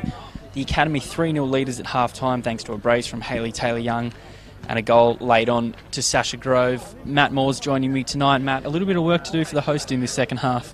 Yeah, absolutely. 3-0 down, not the best way to start the second 45, but as we said during the first half, that Monaro showed enough that they can be a threat, and I think in the first 10-15 minutes, if somebody like a Yipao or Maronan gets an opportunity to slot one early and 3-1, that starts to ask different questions of the Academy, and as we know, they are a young team, and if you put pressure on them, young people tend to make unwitting mistakes under pressure, and that's what they'll be looking to do. An early goal changes the potential outcome here. Absolutely, the team's just coming back out onto the field now. The Academy out nice and early. Monaro just wandering out now, taking their time to get back out onto the pitch. As I mentioned earlier, this is the first game of a doubleheader tonight with the reopening of Riverside Stadium. There'll be a short ceremony following this game, and then Monaro will host Canberra FC in the NPL 1 later this evening. We spoke about the refurbishment of Riverside Stadium. Looking very good tonight. It looks like Monaro might have made a change at half-time. Sigourney Dunk is just wandering around at the edge of the field now in maybe what we wouldn't describe as playing attire, just keeping an eye out for who might have replaced her on the pitch for this second half. Yeah, and that might be a move by the coaching staff to get some fresh legs in there. We know that the midfield there for Monaro will work very, very heavily in that first half, and potentially that's a change in terms of attrition and being able to get some pressure on through the midfield there. As we get set for the start of the second 45, Chris Yipao to get us underway as Adam Powers blows the whistle, and Yipao straight back to Murinan, who looks to play it over the top to Sophia Furlow out there, but it's instead won by the Academy, and Legends brings it out onto this right side to Izzy Mulhall. Looks for Hayley Taylor-Young up top. Taylor-Young maybe a bit more central to start this second half with Sasha Grove out on that far wing, Matt. Yeah, and we saw that slightly towards the end of the first half that Sasha drifted out to the left, something a little bit different. Legends dives to the byline here against Bozanovska and cuts back and brings it in on the left, but it's cleared by Murin, and it finds Liz Edwards out, and she's got a bit of time now to look up and find an option. Monaro quicker out in transition that time as she finds Yipao up against Annie Grove out on this left side. Looks back inside for Edwards, but it's a misplaced pass and only makes it as far as Emily Jensen. Better signs there, though, for Monaro coming out in transition, Matt, relative to what we saw in that first half. Yeah, absolutely. Far more purpose and deliberate decision-making there by Monaro coming out with Edwards finding Yipao. And we spoke in the first half about Yipao being isolated and there with a little bit of connection, and unfortunately the last pass went astray. Monaro bringing out again on this near side. The ball is just out of reach of Bozanovska, who's matched up against Isabel Mulhall on this side. Steffi Legends comes out to take the throw and looks for Mia McGovern short. Murinan looks to apply pressure, and she forces Legends to go back to Annie Grove. It looks like Gabby Marcoulin is the change for Monaro, replacing Sigourney Dunk in midfield. She's just out there in the middle of the park now. She heads into the centre circle. As we spoke about, a chance to get fresh legs on the park for Monaro, and that will help them in that transition phase as we spoke about. Yeah, absolutely. I've got no doubt the coaching staff there will be looking for McCollum to provide a bit of support. It looks like she's starting a little bit deeper, so potentially sweeping in front of that back four as well, and looking to be the outlet to find people like Yipao up higher. It's a long ball from Caitlin Joy and just finds the grasp of Alex Hinson in the Canberra United Academy goal, and she swings a throw out to Mulhall, and the Academy can look to get out on the counter as Legends overlaps. The ball only makes it as far as Joy, who cleans up at the back and looks to go back towards Liana Hall. Joy may be out a bit wider than she was in that first half.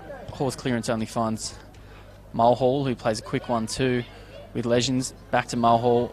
Taylor Young. Mulhall again. She's got time and space to find Grover. That's a heavy touch. Sienna Summers looks to push it back out for Monaro. Ball comes back to Mulhall, though, who shoots from range, and Hall does well to get across and cover. Maybe playing it out on the ground from the back, not the best scenario for Monaro, while the Academy do have fresh legs. Yeah, absolutely. I think Monaro, potentially, you can see they're looking to go a little bit longer, a little bit early, but if they're going to do that, they've really got to contest that first ball, otherwise this is what starts to happen. Mulhall receives it there from Hayley Taylor-Young out on the right, but fires a speculative effort well wide. Monaro did well early in the first half, reducing the academy to shooting, forcing them to shoot from range, and that's something that we're seeing only a couple of minutes in here. The problems for them were when we saw Mulhall and particularly Hayley Taylor-Young get in behind that backline, Matt. Yeah, absolutely. It's been those wide areas where the academy has been able to penetrate far too easily against Monaro, with Bozanovska in particular having a torrid time early on.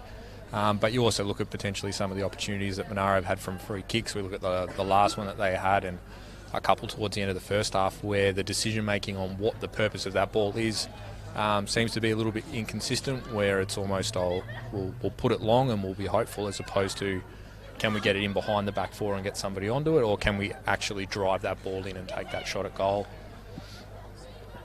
Mulhall takes a quick throw in and looks for McGovern now.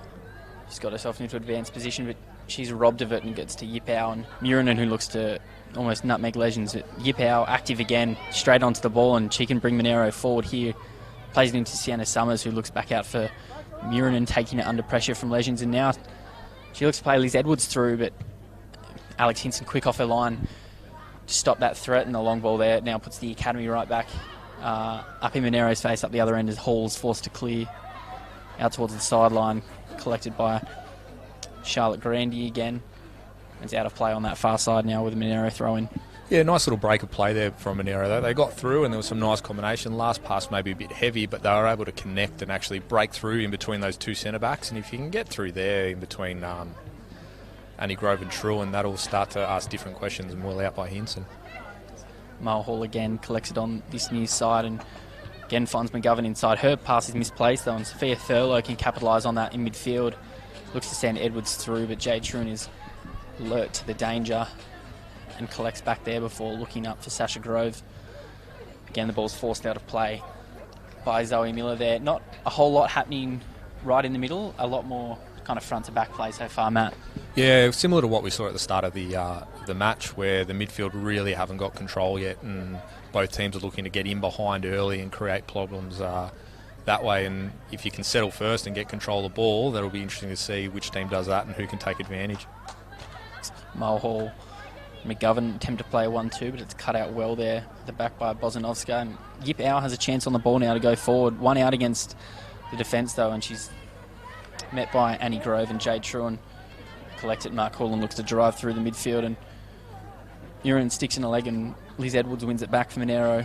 Back to Summers, who's under pressure and just not alerted to the presence of Sasha Grove there by a teammate, and that could prove costly here as McGovern almost plays Mulhall through there. A couple of times we've seen Monaro players taken by surprise by a player coming from the back. Yeah, absolutely, and that's where you rely, one, on the communication of your teammates, but also your ability to look around and know what is around you. So if you do what we would call a scan and have a look over your shoulder, you should be able to deal with that and handle that pressure. Ball sent through for Sasha Grove out on the left wing here, and she looks to cut inside Zoe Miller and finds Taylor Young up the top. Her ball is just behind Molly Lawless and allows Monaro to maybe reset for a moment as Legends swings it across on the right. It's going towards the far corner, but collected with a bounce by Liana Hall. It's that little misplaced pass there from Hayley to Molly, maybe slowing down the attacking opportunity for the academy there, Matt. Yeah, absolutely. Just gave Monaro a little bit of time to reset there, and that's what you want. Their midfield three for Monaro is very, very flat at the moment, so there's a lot of space in between the lines, and that misplaced pass allows them to potentially readjust a little bit and changes that angle of attack. But in saying that, Steffi Legends' ball is something good at that 45-degree angle. It's a good tackle out from Zoe Miller on that far side to slow down Emily Jensen going forward there, and they force the academy back again through me. McGovern fires it out to Truen near halfway, and she'll probably look to switch it here through Annie Grove, and now Steffi Legends. As Grove plays it to her, bit of time and space to decide on what to do. Plays it forward for McGovern. Now Mulhall's moving forward on this near side, and she's closed down quickly by Bozanovska, and Caitlin Joy can clear now only as far as Demi Nikias, I think it is, there in midfield, or high boot there from Markulin under pressure from Lawless, and eventually Bozanovska's forced to clear it out for a throw-in. The academy doing a good job of pinning Monaro in so far. His Legends throw-in goes to Lawless. Murinen almost able to capitalise and break free. They're still one of the more dangerous looking players for Monaro, coming off, I guess you'd call it that halfback sort of area, Matt. Yeah, absolutely. So Murinen and Yippee are still the major threats there, and if they can get Murinen facing forward again, which can... Sasha Grove almost breaks in, but well collected by Liana Hall there. Yeah, if Murinen can drive forward, and that'll be the key, and start to unbalance. You mentioned Demi Nikias with the clearing header before. She's done that sweeping role, that number 6 role for the United, for the academy very, very well. She's not let a lot through. She's been really solid, swept up and moved the ball quickly. And the scary thing for Monaro is that people like Mia McGovern, who've been relatively quiet today, are now starting to see a lot more of the ball. And as a chief playmaker, that's something that Monaro won't really want. Alex Hinson misplaces clearance there just into the side fencing, and Monaro have a throw-in in an advanced position. Starting to see the boys' teams maybe heading out to get set for their warm-ups, as we spoke about Monaro Panthers taking on Canberra FC, as Murinen cuts inside and cuts back again and brings it onto her left foot. And it's an awkward height for Hinson, but she's claimed it, and no one following up there from Monaro, which is different to what we've seen, I guess, from the academy when they've shot a goal so far and put the goalkeeper under pressure. Yeah, absolutely. Difficult one to take for Hinson, but you'd be disappointed that there was no one following up on there. And with the young goalkeeper making only her second start in Premier League, you'd be wanting to ask a few more questions. Lawless plays in Mulhall on this right side, who has time and space, and her cross can only find Caitlin Joy, who does well to get a foot in, and Bozanovska clears out on this near side of the academy, looking for their 4th goal of the match. Monaro still looking to get off the mark tonight as we approach the 10-minute mark, the second half at Riverside. Bit of a slight chilly breeze coming through across the balcony here at Riverside, Matt, reminding us that we've passed the famed Anzac Day mark in Canberra. Yeah, absolutely. What did the Stark say? Winter is coming. Yeah, I think it's arrived. I think that's one. This ball comes into Taylor Young on the edge of the area, and a good tackle there from Bozanovska, but she dithers on the ball, and Taylor Young can gather and fire. Well claimed by Liana Hall. Bit too long on the ball from Bozanovska after winning it back. Yeah, just sort of dawdled on that ball a little bit, and we saw in the first half Bozanovska had some problems with under pressure from Taylor Young. Yipau can look to run onto the ball here after a header from Truen, and Jensen does well to calmly claim and find Annie Grove, and now Nikki Ass, and the academy can work it out again through Molly Lawless out on this right side. And now there's runners here for the academy. Taylor Young in behind, and Liana Hall comes out, does well to get there first and clear it out for a throw. And quick off her line there, Liana Hall. She's been a strong performer tonight under quite a lot of pressure from the academy. Yeah, absolutely. Really well done by Liana Hall there, and that's what you want from your keeper. You want somebody who can step up and clear and almost sweep the lines there, so it looks like another change coming for Monaro. Alyssa Bozanovska's going to head off. Yeah, big shift from her today, chasing Ayla Taylor Young for a lot of the first half, and then not getting too much relief with Mulhall down the other side, so that makes it a big challenge, and it should be better for the experience. And she's one of the players that I think's come up through the Monaro system. So to see her playing first grade is really good for there. And absolutely, academy throw, and we'll let you know in a moment who has replaced Bozanovska just on this near side now, keeping an eye on Isabel Mulhall as the academy look to bring it forward. It's intercepted by Murinen, and now they reset through Legends, and looks like Riley Whiteley is now on the pitch as McGovern has a go from range, and it's saved by Liana Hall as it looked destined for the corner. Zoe Miller's forced to clear over the back line. As we mentioned, Riley Whiteley's come on to replace Liza Bozanovska at left back for Monaro. Matt, as you mentioned earlier, Riley Whiteley played at NYC before, a talented young player. Yeah, absolutely. Someone who will bring a lot to Monaro's defensive roles here. The academy looked to take a short corner. It's chased down by Furlow, who knocks McGovern off the ball, and Jensen looks to turn on the edge of the area, but it's held up. Wins her way back onto it and swings one into the area. Mulhall, if she can chase it down, could cause problems here, but it's gone out of play. She can't rescue it. Monaro now with a goal kick. Liana Hall has the chance to clear the ball out this time. Yeah, just to go back to Riley Whiteley, I mean, she's someone with a lot of defensive good defensive qualities. Young, probably won't necessarily be the overlapping football that people would expect today, but that her ability to defend should counter-attack or should take away the requirement for Edwards to track back and do some extra work. Hall's skimming goal kick is met in midfield, and Monaro hold on to it. Murinen looks to bring it inside, finds Yip Au, who can now play it across to the other side to Zoe Miller. It's met well by Sasha Grove. Good defending from the front there from Grove, and it finds Jensen, Taylor Young, and she can now release Grove out on that far side. It's a bit of a stretch to keep it in, and all she can do is send it over the byline. Danger again for Monaro with how quickly they're turning it over in that midfield third, though. Yeah, absolutely. So again, you saw that quick counter-attack, a little easy ball in behind there from Hayley Taylor-Young, and it's interesting to see now from Monaro's point of view as they start to build up with Yipau dropping into almost a false 9 role.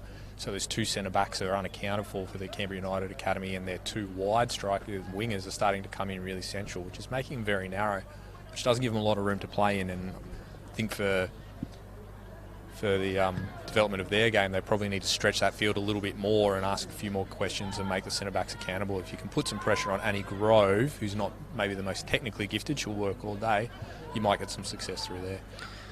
Yeah, look to go through it. Forward, it's turned over and finds Nikias, who looks to play it long, but it's met sternly by Zoe Miller, who sends it out just on halfway. As we touched on before, Monaro's head coach Ian Worthington absent tonight as he completes his A licence over in England. G'day to Ian, if you keep an eye on the stream. The squad tonight, coached by Michelle Biscotti and Steve Hashosky, who is the NPL 1 goalkeeping coach. A bit of a different environment for them, but good for coaches to get a chance to coach at this level, Matt. Yeah, absolutely. Really good that Monaro's got things in place that allow Ian to go and do that, while still having a good structure in place to make sure that the girls, or the players, or the women on the field, don't lose anything, and they've got that continuity there, which makes life easier for everyone involved. Absolutely. Riley Whiteley getting Monaro out of trouble there, but the ball is lost in midfield, and McGovern looks to bring it forward. It's collected by Caitlin Joy for Monaro, and that's a great clearance. It sends it up towards the Canberra United Academy bench out there on the far side. She's been, I guess you can call her industrious so far, but also done a good job marshalling her side at the back and being a kind of focal point for that defensive line. Yeah, absolutely. She certainly appears to provide quite a good level of leadership for that back four there, and she was responsible for one of the better attacking opportunities that Monaro had earlier in the game, and making the decision to clear the ball and get it down the pitch. And Monaro really we would probably be looking for them to lock on tight and see if they can take away some space, but a good switch there from McGovern, who's seeing more and more of the ball. Academy looking to go forward here at Riverside as we approach the 1 hour mark of this game. Caitlin Joy does well to win a free kick there under pressure from Molly Lawler. 60 minutes played, the Academy up 3-0.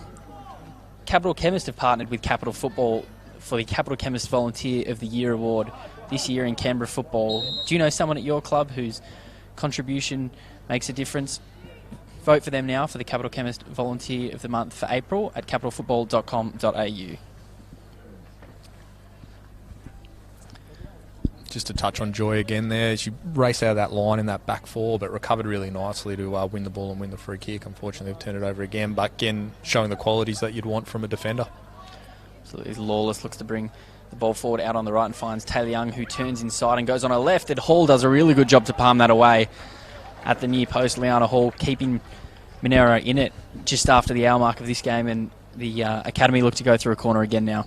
Yeah, that'll absolutely please the coaching staff no end and build a great deal of confidence there for Hall, who, as you mentioned, DJ's been able to put a bit of pressure on and go through there, and a change here for the Academy with Bella Barrich making the long-awaited return.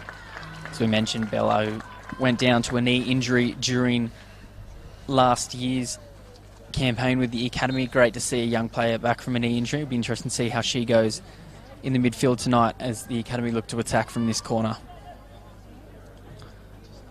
Ball swung in by Mulhall, and Hall's under it, but she's done really well to claim that up high with players around her, and she can now look to send Monaro forward from the back, and she looks to urinate out on this near side, but it's just evaded her and out on the sideline. Matt, as we said, great to see Bella Barrack out on the pitch. Yeah, absolutely. Really, really pleasing to see for all involved. I know she's had to do a lot of work through rehab and had a couple of setbacks from the initial injury, which meant that she lost a bit of time on the field, which has been frustrating for her, but really pleasing to see her back and seeing what she can do. And no doubt there'll be a little bit of nerves from Bella, and no doubt from mum and dad as well as she makes the return, but I've got no doubt she'll be back in the flow in no time.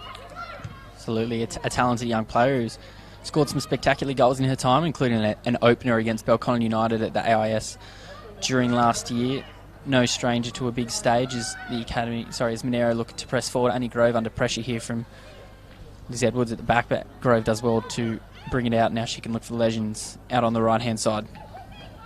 She looks forward for Mulhall, but it's cut out by Joy, only as far as McGovern, and she's got her head up looking left from Wally Lawless on the edge of the area. He cuts onto her right and fires a goal, but it's wide and high of Liana Hall's goal. The Academy's still limited to shooting from distance so far in this second half, Matt. Yeah, absolutely. It was pleasing to see there in the build-up that McGovern could have easily played the first ball in behind a Grove, but waited for something to develop. And now the question becomes, can they get a little bit closer and finish? Because Hall's shown that she's got the ability to come out and attack the ball and make some really good saves. So how does the Academy adjust and what do they look to do? Maybe it's now a case of taking the game on in that final third a little bit more instead of just being satisfied with being around the edge of the box.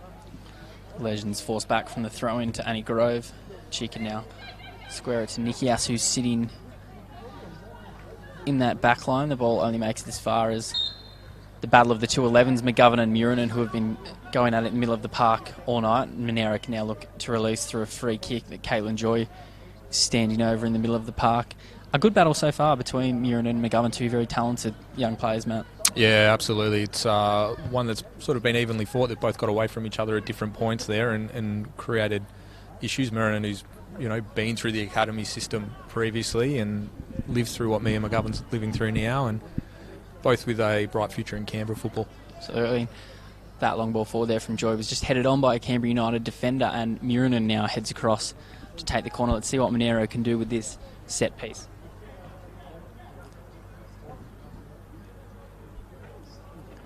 She swings in with her left foot, pops it in to the middle of the area. No real target. The ball falls down. It's well cleared by Emily Jensen on that far side as her direct opponent looked to take a swing at it. I think it was Joy going for the ball there, and now Bella Barrack on the ball, and she spreads it out wide to Mulhall, who has time and space. Plays a 1-2 with Taylor Young, but almost cut out by Riley Whiteley, and Mulhall wins it back. Has time to find McGovern in the midfield, who swings it far left for Emily Jensen, who looks to have collected it with her forearm there, Matt. Not quite the right use of the arm in that scenario. No, not quite, but again, you see the ability for United to break with control and break well, and to see essentially your right back playing a diagonal ball forward to your left back really shows the impotence and the forward play that United are trying to instill, and that's creating problems. 2v1s in wide areas are a hard thing to defend. Long ball from the back, and Yip Au under pressure fires just wide, and quick chance to catch the Canberra United Academy backline napping there with her pace. Didn't end the way they wanted, but a good sign nonetheless. Just touching on Mia McGovern, the other week against Belconnen United, she was one of the few players who kind of took time under pressure to get her head up on the ball and make the right decision, and we're seeing more of that, I think, again today, looking to switch the play when things close down in front of her. Yeah, Mia McGovern's one of those young players, extraordinarily focused and probably a little more mature than you would expect for somebody who's turning 15 this year, and has a great understanding of the game. And as she builds in through that middle of the park, and you watch her movement here as she picks the ball up in a mountain of space, she's capable of doing absolutely anything. She just looks to send Grover Mulhall through there with the outside of the boot, but initially cut out by Riley Whiteley as Mulhall collects and now pings a pass to Grove, gets it back and swings it in maybe to Taylor Young, who is forced off the ball by Zoe Miller. Who now clears long. Liz Edwards under pressure from Annie Grove. Brings it left to Barak, who has time to move with the ball. Not a lot of options out there on the left, though, and she runs into trouble. And Monaro clear again. The ball now comes out to Liz Edwards, who only get it far as Emily Jensen. The Academy really starting to turn the screws here, you feel, Matt?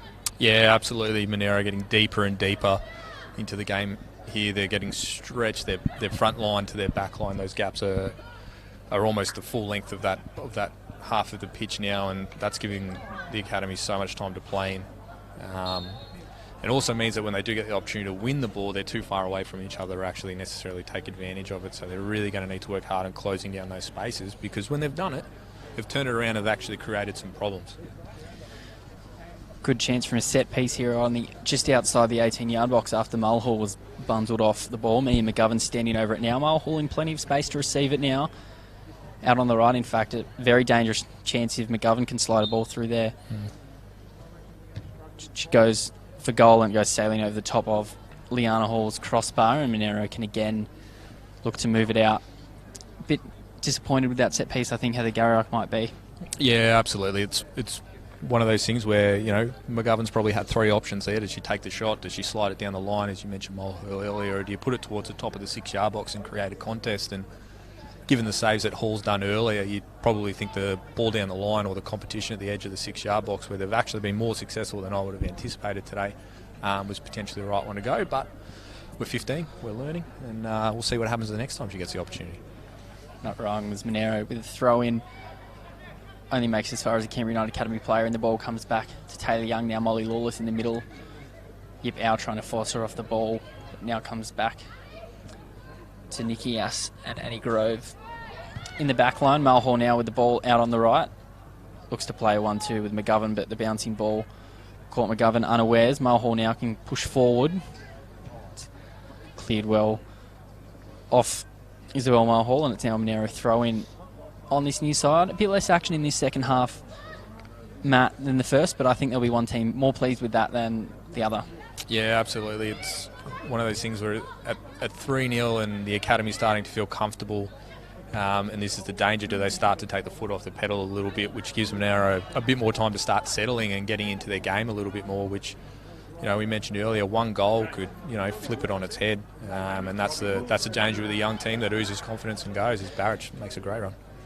Barrage looks to play it to Grove, but she was kind of stopped there, maybe thinking she was going to be caught offside, and it's offside now, I think, on Yip Au coming back across, or is that?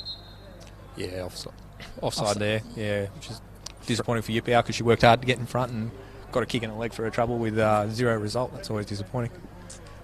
The order of events, which came first, the offside or the free kick? They're not wrong. The academy now with the chance to play the ball from just on halfway here with a free kick.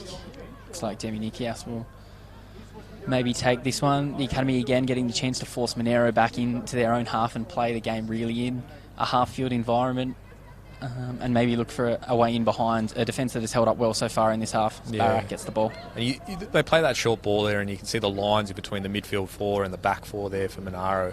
There's a lot of space in between those two lines, which is where somebody like Mia McGovern and Hayley Taylor-Young starting to come off and receive. McGovern takes the ball off Whiteley and finds Taylor-Young up the top, and then comes out to Molly Lawless, who takes a shot. It's blocked only as far as Annie Grove, who looks to swing it onto her right. Oh, and that's saved.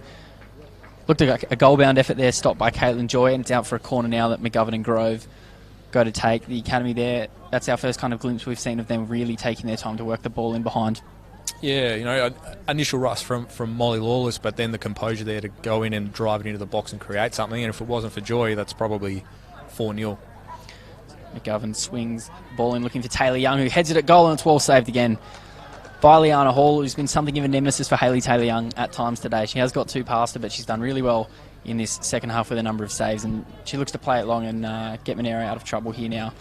Yip Au forces Legends back to Ali Hinson. Yeah, Taylor-Young will be disappointed with that, and I think from Monaro's point of view, that's 4 or 5 corners now where Taylor-Young's been the one who's been able to get up and win the ball, and that marking or the zonal defence that they've got has to adjust the next time, because you can't rely on Hall all day.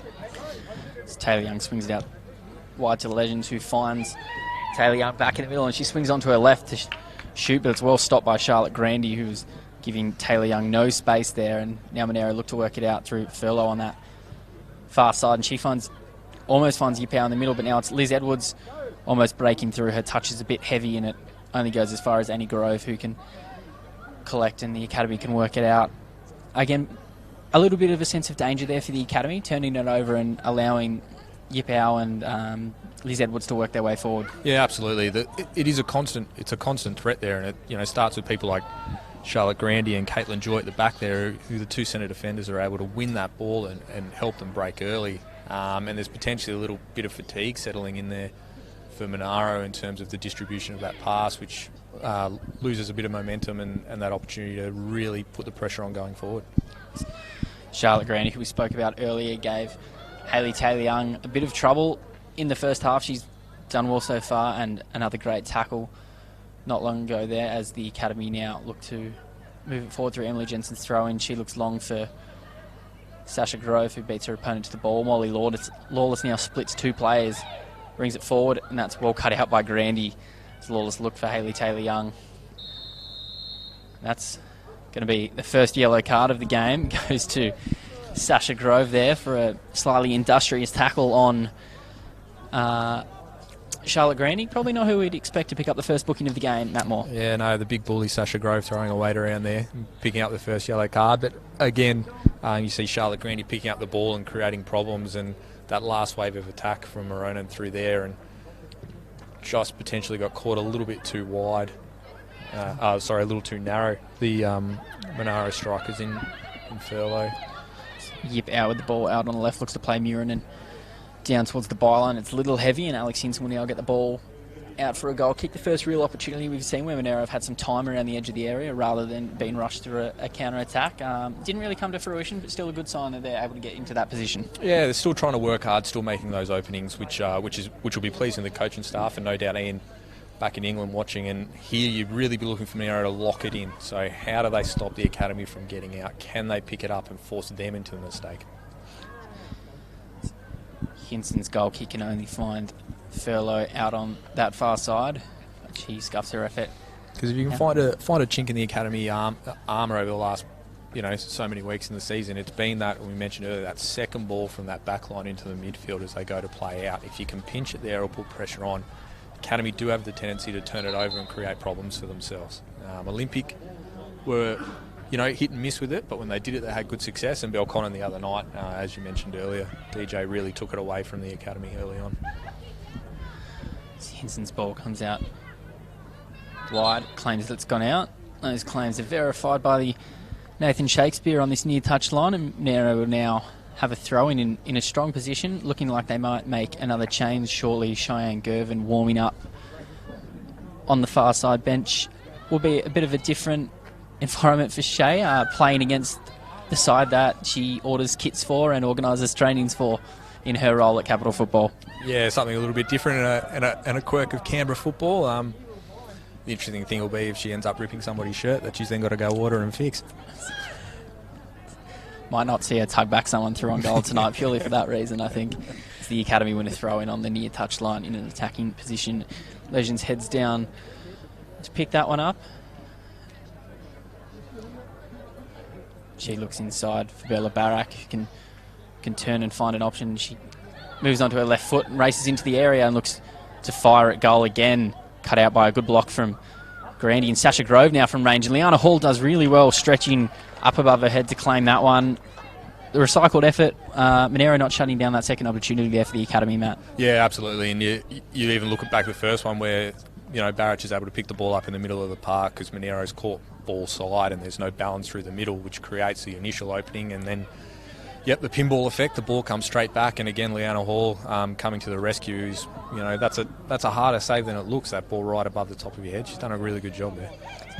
Entering the final 15 minutes of play here at Riverside Stadium as the academy look to push forward, and that ball's cut out through Riley Whiteley. The Canberra United Academy leading Monaro Panthers 3-0 thanks to first half goals, two of them from Hayley Taylor-Young, one from Sasha Grove. The first part of a double header tonight here at Riverside Stadium on Bar TV Sports.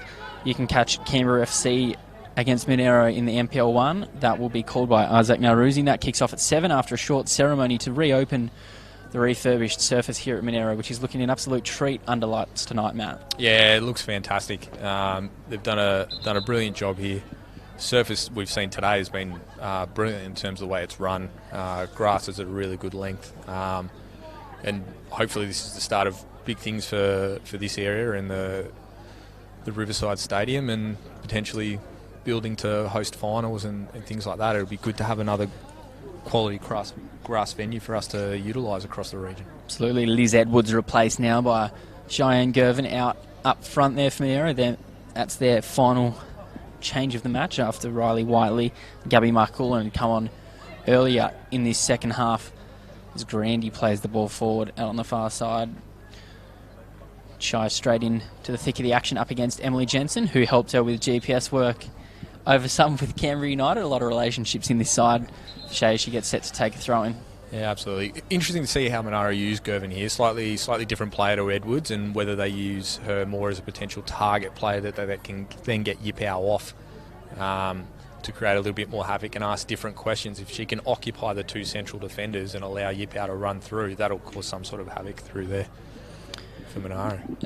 Change now for the Canberra United Academy. Meg Roden coming on to replace Mia McGovern after Mia's strong stint in midfield.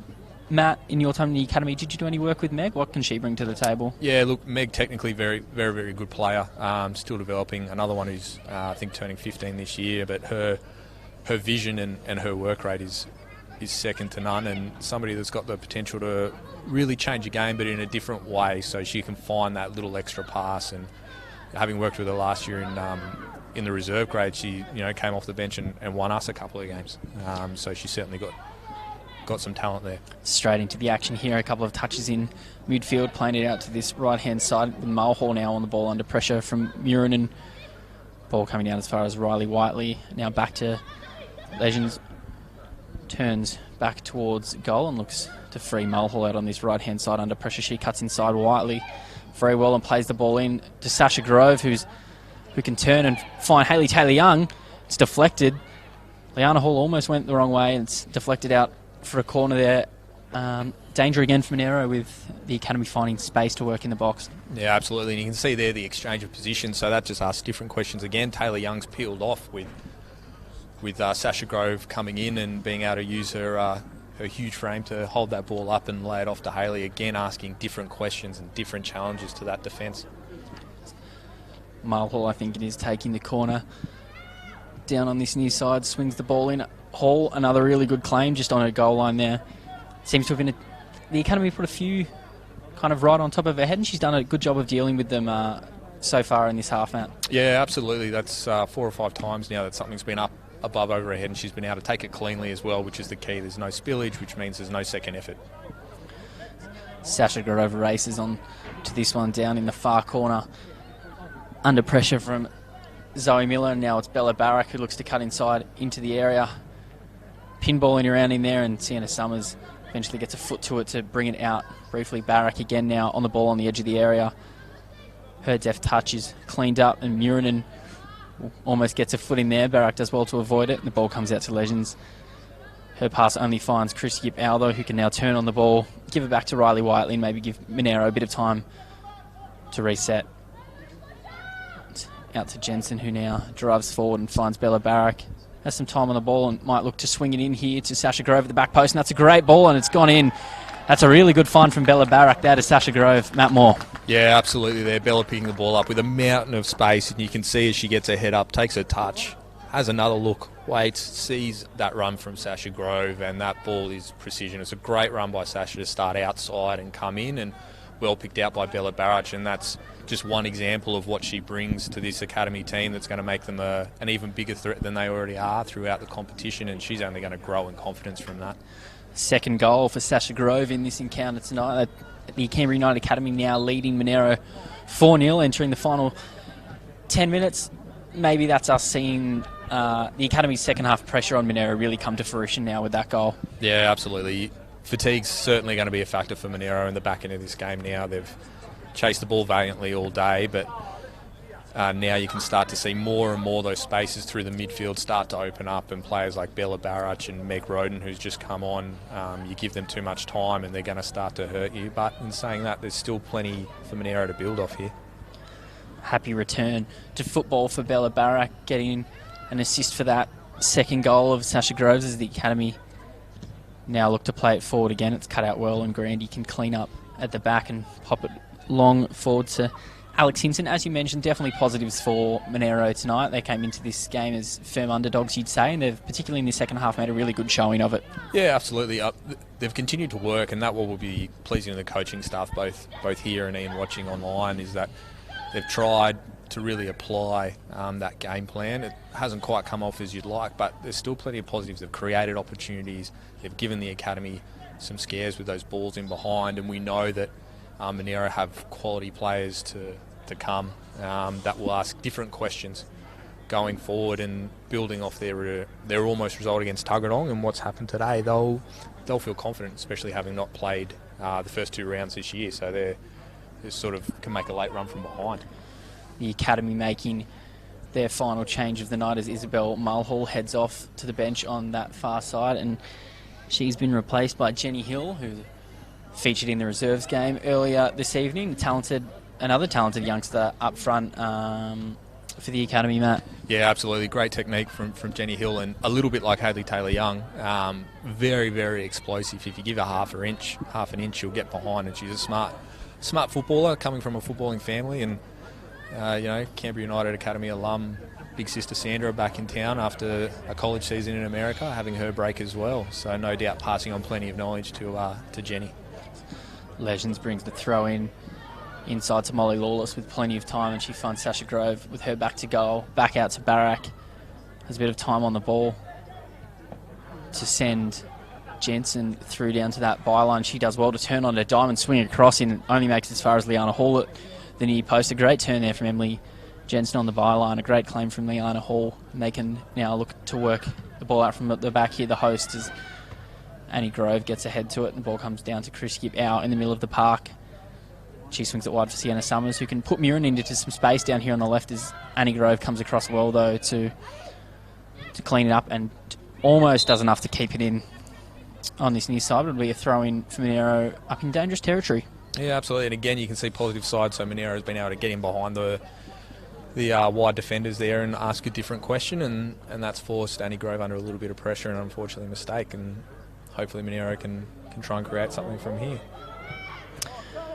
Shouts of handball, and verified by Adam Powers, and Alicia Murin now has the chance with a free kick in a really good spot here, just off the top corner of the 18-yard box. She's going to come off it, actually. Caitlin Joy heads up from the centre of the defence to stand over this one. Would you go for goal, Matt, or would you drop this one in out front of the keeper? I think I'd be dropping it in front of the keeper. It's a young keeper, and ask her a different question. Is she going to come? Caitlin Joy puts it towards the far corner, but it's in a good spot. No one there to meet it, though, Matt. Yeah, unfortunately, it looks like Caitlin and I were on the same page, but not the runners coming through. But I think that's absolutely the right spot, and they'll hopefully learn. And that's been a disappointing area for Monaro, that they've had free kicks that they've been a little bit indecisive with.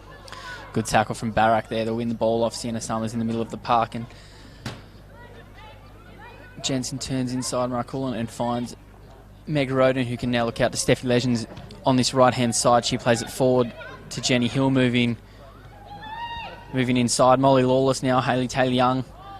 Last ball cut out well by Zoe Miller.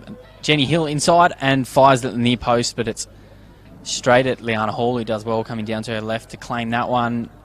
Things, maybe a bit of tiredness starting to show at the back from Nero here. Bit of miscommunication, particularly on that second ball. Yeah, absolutely there, and just saw Jenny's ability to explode away from defence. Murin and fires one just wide of the top corner. Not much really on there before she swung a boot at that, but we know she's capable of that.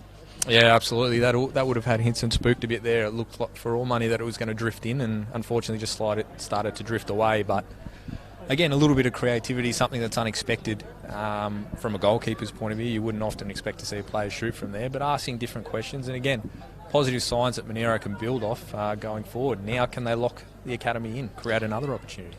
I've already seen Hayley Taylor-Young pop one stunner into that far corner so far tonight. Nearly Alicia Murin with another coming very close as Jensen turns furlough on the far side and looks to bomb forward. She can release Hayley Taylor-Young.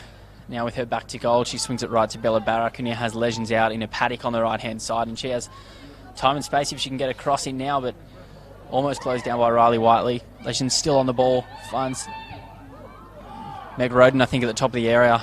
Good dummy from Hayley Taylor-Young there to allow Roden onto the ball, but that shot maybe just a bit too close to Liana Hall.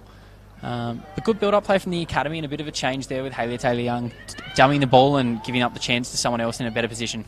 Yeah, absolutely. As they break forward again there with Taylor-Young working well back to goal.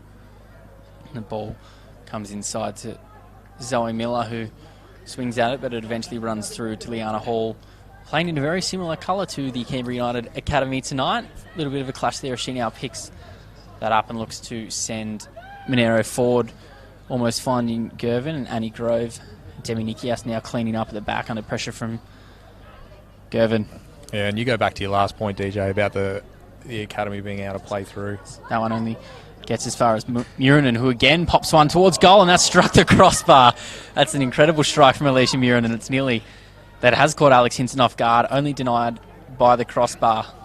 Inching ever closer. And, you know, there's that old saying, you can't score if you don't shoot, and Merton's trying her best there, and that's what you want from the captain too. Like, she's showing a bit of leadership there. She's showing that she's willing to take the game on and have a chance, and hopefully the players start to come with her. Her and Yipao again have been two of the better players going forward.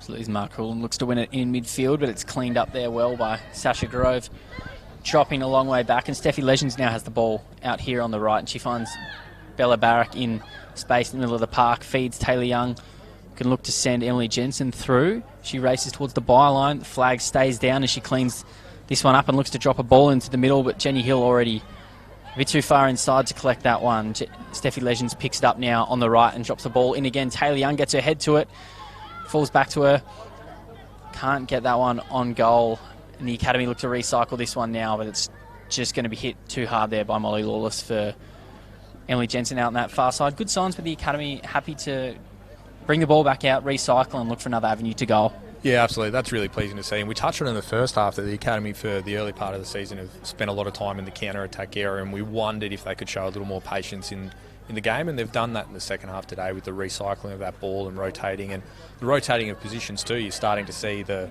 wider players like Jenny Hill slide in so Steffi Legends can overlap, which is creating problems. Absolutely. Approaching the end of this clash tonight at Riverside Stadium as the ball comes out wide for the Canberra United Academy. Jenny Hill now on the ball, has time to run it. Riley Whiteley, and she feeds Legends out on the right hand side, who keeps it in play.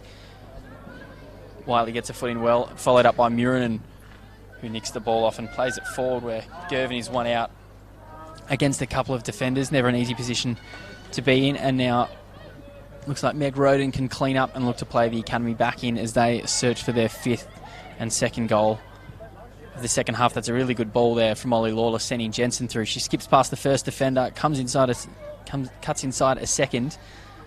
Academy forced to bring it back out though under pressure from Monaro.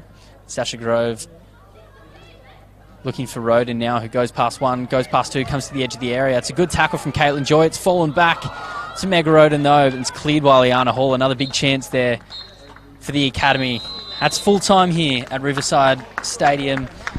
Matt Moore, Canberra United Academy 4, thanks to 2 goals each from Hayley Taylor-Young, Sasha Grove, defeating Monaro O'Neill. A far better showing in the second half from Monaro, despite tired legs, you'd say. Yeah, absolutely.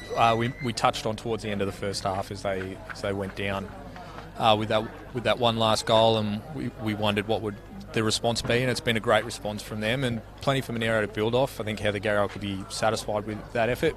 Question marks around the finishing, but quality to Liana Hall, who's made plenty of good overhead saves throughout the match today.